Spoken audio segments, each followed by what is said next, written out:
اعوذ باللہ من الشیطان الرجیم بسم اللہ الرحمن الرحیم۔ ناظرین اکرام، ایک مرتبہ مدینہ میں قحط پڑ گیا۔ بہت سارے لوگ مدینہ سے ہجرت کر کے دوسرے علاقے میں چلے گئے۔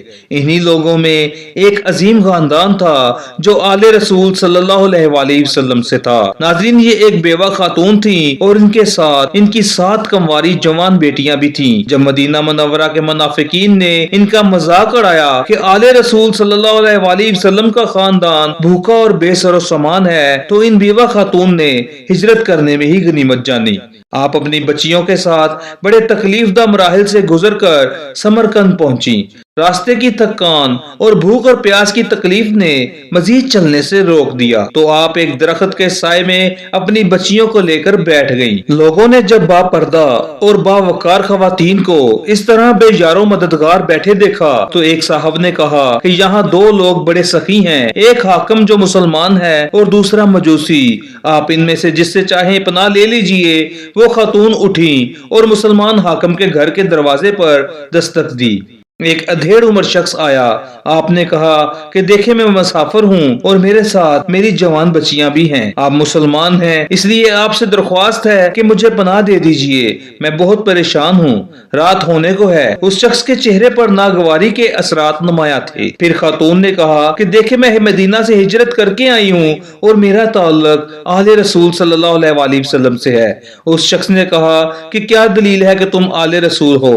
خاتون نے جواب دیا، بیٹا، میں بڑی عجلت میں گھر سے نکلی ہوں، میرے پاس تو کوئی نشانی نہیں کہ میں آل رسول سے ہونے کا ثبوت دے سکتی۔ اس شخص نے بڑی بیزاری سے کہا کہ جاؤ جاؤ اماں، یہاں تو نہ جانے ایسے کتنے آتے ہیں۔ وہ خاتون واپس آ کر بیٹھ گئیں۔ کسی نے کہا کہ آپ فلاں گھر پر جائیں، وہ مجوسی کا گھر ہے، وہ شخص بہت سخی اور ہمدرد ہے۔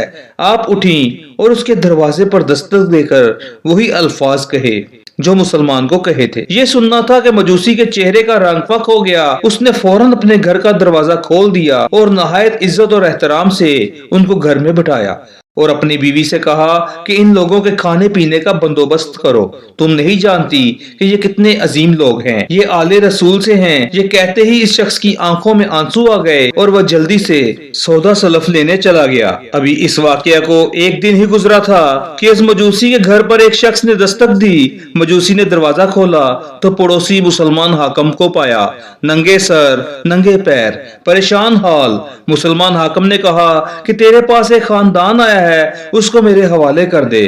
مجوسی نے کہا کہ اب وہ میری پناہ میں ہے۔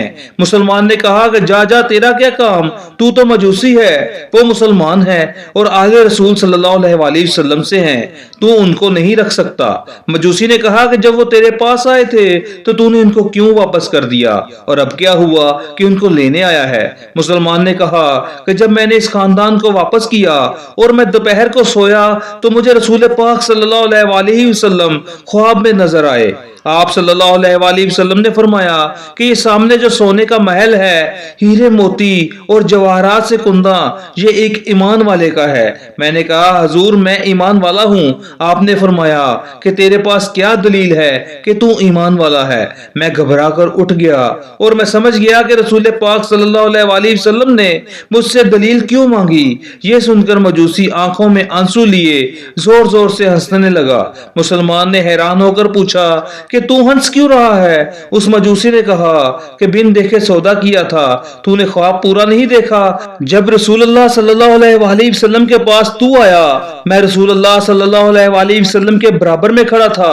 جیسے ہی آنکھ کھلی، میں نے میرے پورے خاندان نے کلمہ پڑھ لیا۔ جا جا، تو اپنا کام کر، وہ محل بھی میرا ہے۔ اس عظیم خاندان کی مدد کی بدولت اللہ رب العزت نے مجھ سمیت میرے پورے خاندان کو بخش دیا ہے اور ہدایت دے دی ہے۔ جا جا، دیکھ کر سودا کرتا ہے، وہ ایمان والا بھی میں ہوں اور وہ محل بھی میرا ہے۔ ناظرین، اس طرح کے مزید واقعات کے لیے ہمارے چینل کو سبسکرائب کریں۔ بہت شکریہ۔